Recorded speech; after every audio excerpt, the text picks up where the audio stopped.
Selamat siang Kak Bro. Selamat siang. Sudah mengganggu dan menyita waktunya. Pada kesempatan ini saya ingin mewawancarai Bapak selaku pendidik sekolah ini terkait dengan persoalan atau kasus yang merupakan dilema etika atau hukuman. Oke, pertanyaan pertama Bapak, selama ini bagaimana Bapak dapat mengidentifikasi kasus-kasus yang merupakan dilema etika atau hukuman?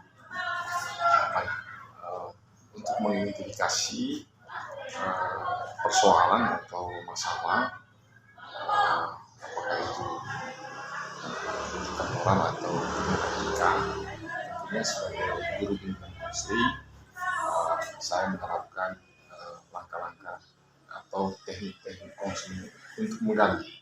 Nanti dari identifikasi itu atau menggali itu, proses itu kita akan menemukan, kita bisa mengidentifikasi persoalan ini masuk dalam kategori dilema etika atau rujukan moral.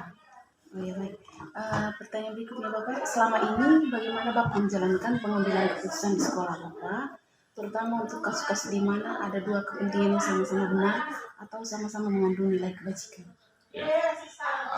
Dasar dari pengambilan keputusan yang kita sudah lakukan di sekolah adalah yang pertama itu kita mencari referensi atau aturan main terkait dengan persoalan yang tengah dihadapi. Artinya referensi itu nanti yang akan menuntun kita, atau aturan itu yang menuntun kita untuk membuat satu keputusan sehingga keputusannya itu tepat dan tidak merugikan pihak yang lain. Baik Bapak, langkah-langkah atau prosedur seperti apa yang biasa Bapak lakukan selama ini? Ya, jadi prosedur yang saya lakukan selama ini, yang pertama tentunya sebagai guru bimbingan asli, saya mengidentifikasi dari dua pihak atau pihak-pihak yang terkait dalam persoalan itu. Jadi tidak hanya mengandalkan informasi yang salah satu pihak. Nah, dua-duanya kita ambil informasi, gali. Setelah itu nanti kita cross check juga dengan pihak-pihak di luar mereka, tetapi yang memiliki kaitan dengan persoalan yang tengah dihadapi. Nah, dari rangkaian-rangkaian itu, langkah-langkah itulah yang nanti kita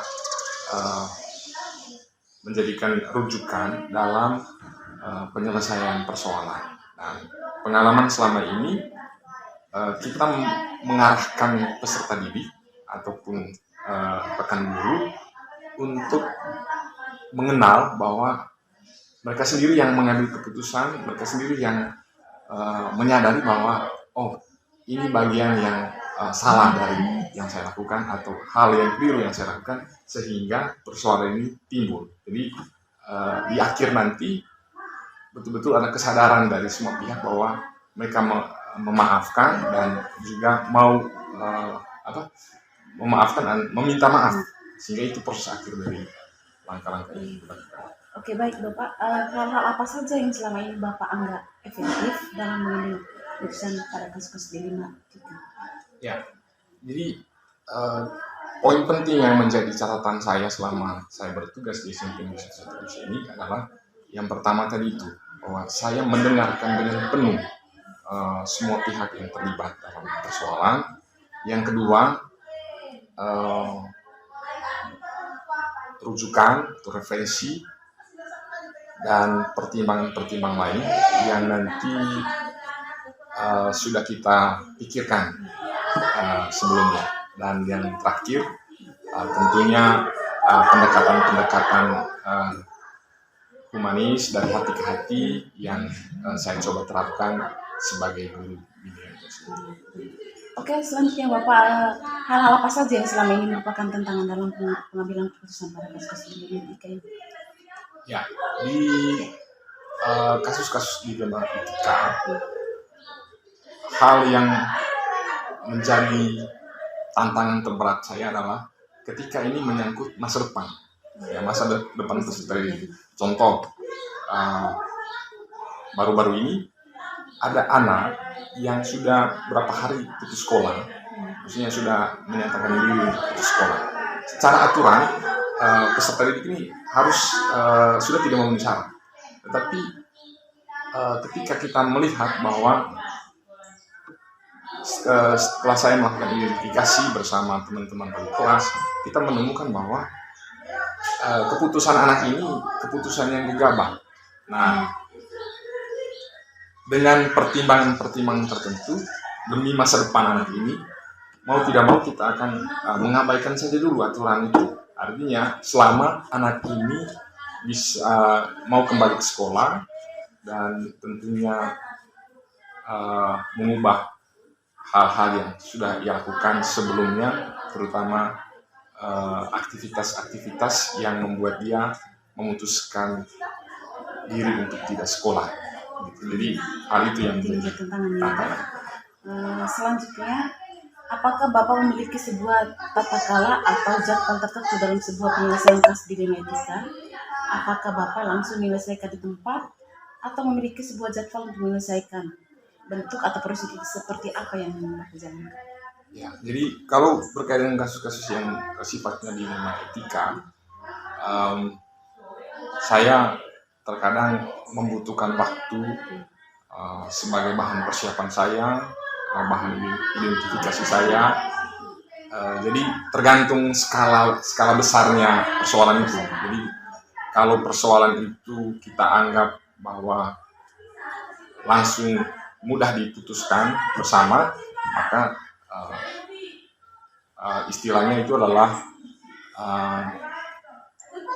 insidental. Jadi sesaat kita langsung selesaikan. Tapi kalau ada masalah-masalah tertentu yang membutuhkan waktu atau jadwal tertentu supaya kita bisa mengambil keputusan dengan bijak.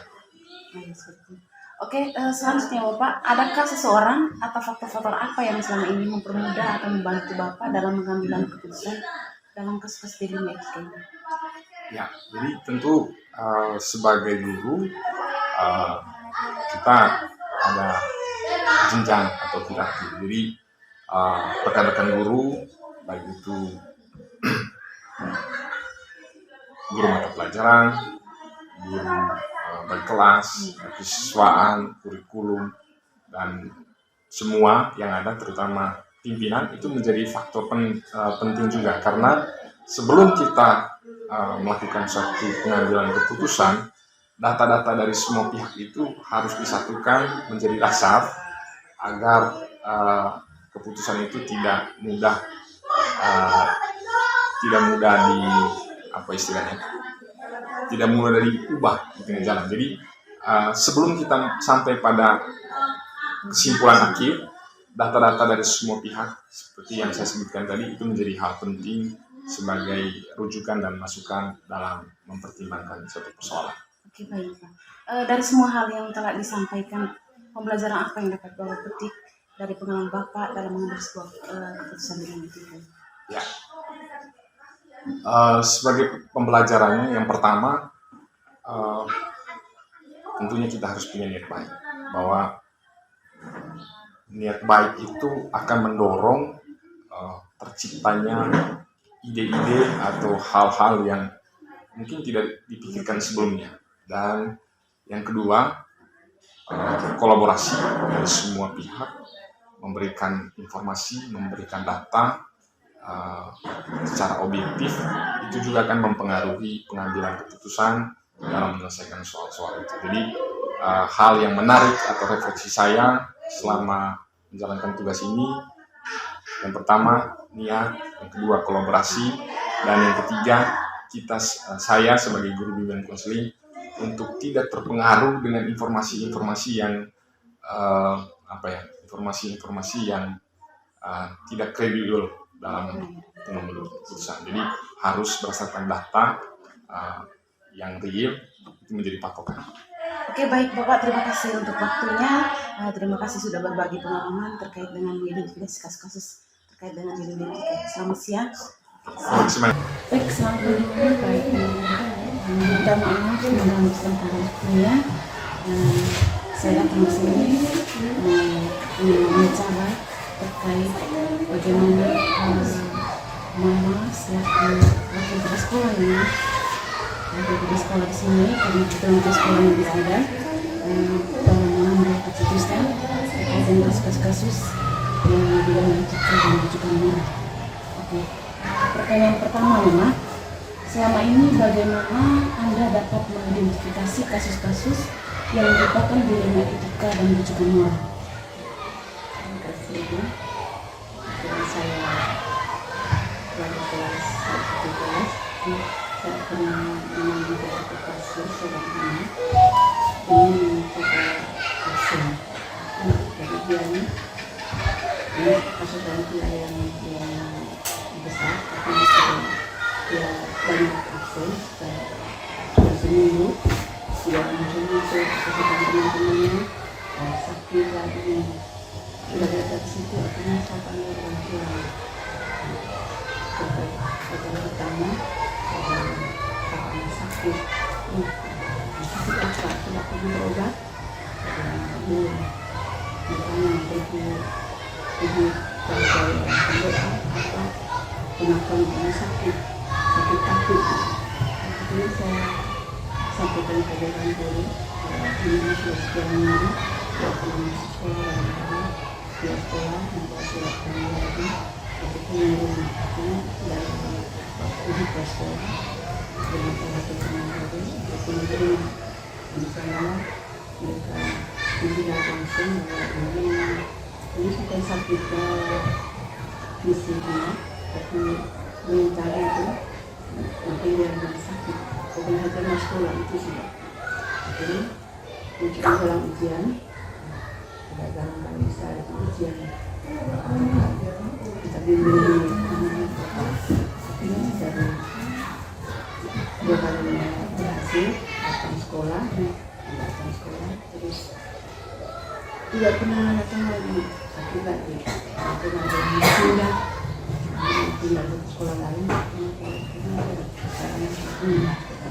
Oke, baik, terkait dengan masalah yang pasien ini, selama ini bagaimana Anda menjalankan pengambilan keputusan di sekolah Anda, terutama untuk kasus-kasus di mana ada 2 kepentingan yang sama-sama benar atau sama-sama mengandung nilai kebajikan.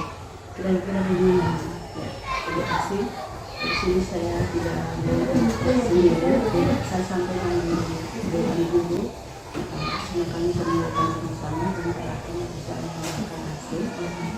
Karena saya mengandalkan teman-teman sahabat dan masalah ini saya bisa ambil keputusan sendiri. Oke, kalau begitu langkah-langkah atau prosedur seperti apa yang biasa Anda lakukan selama ini? Jadi saya membuat jadwal, panggil orang tuanya lalu terus kalau tidak itu nanti ada pengumuman. Oke, hal-hal apa saja yang selama ini Ibu anggap efektif dalam pengambilan keputusan, terutama pada kasus dilema etika? Kemarin dengan harus banyak komunikasi dengan teman-teman, kolaborasi dengan beliau. jadi saya bisa misalnya sebelum kali ini mungkin pencernaan jadi tidak bisa sendiri tidak bisa ketemu orang tuanya. Begini, mungkin hal apa saja yang selalu merupakan tantangan dalam pengambilan keputusan dalam kasus dilema etika? Tantangan di sini kadang-kadang kami sudah punya rumah misalnya tapi bagaimana si anak tidak mau dia jadi ulang kali itu yang merupakan tantangan ya. Apakah Ibu memiliki sebuah tata kelola atau jadwal tertentu dalam sebuah penyelesaian kasus dilema etika? Jadi apakah Anda langsung menyelesaikan di tempat atau memiliki jadwal atau memiliki sebuah jadwal untuk menyelesaikannya? Jadi bentuk atau prosedur seperti apa saja yang dijalankan? Ini karena kami kan ada buku kasus, ini berhasil semua buku kasus, kemudian untuk hal apa, kalau apa, itu juga terima kasih, kami akan melakukan kemudian sampai masalahnya, semoga juga sekarang ini bersama-sama kami baru bisa mengambil keputusan ya. Oke. Adakah adakah seseorang atau faktor-faktor yang selama ini mempermudah atau membantu ibu dalam hubungan Kristen, terutama dalam kasus dilema etika ini? Di sini saya tetap menangani Teman-teman dari posko sampai dengan sampai dari dengan beberapa. Oke, baik Mama, dari semua hal yang telah disampaikan, pembelajaran apa yang dapat Ibu petik dari pengalaman Ibu mengambil sebuah keputusan dalam etika? Jadi pelajaran yang paling bahagia saya dari sini sebagai prinsip kebenaran kebiasaan tapi atau kekurangan keputusan Allah yang telah terjadi di sini kami satu apapun saya alami saya juga membagi ilmu ini melakukan kejahatan menjadi bersama dan akhirnya menanggapi dan kita bisa tinggalkan sesuatu. Luar biasa Mama. Jadi terima kasih Mama sudah berbagi pengalaman terkait dengan pengambilan keputusan dalam kasus dilema etika. Terima kasih untuk waktunya. Selamat pagi.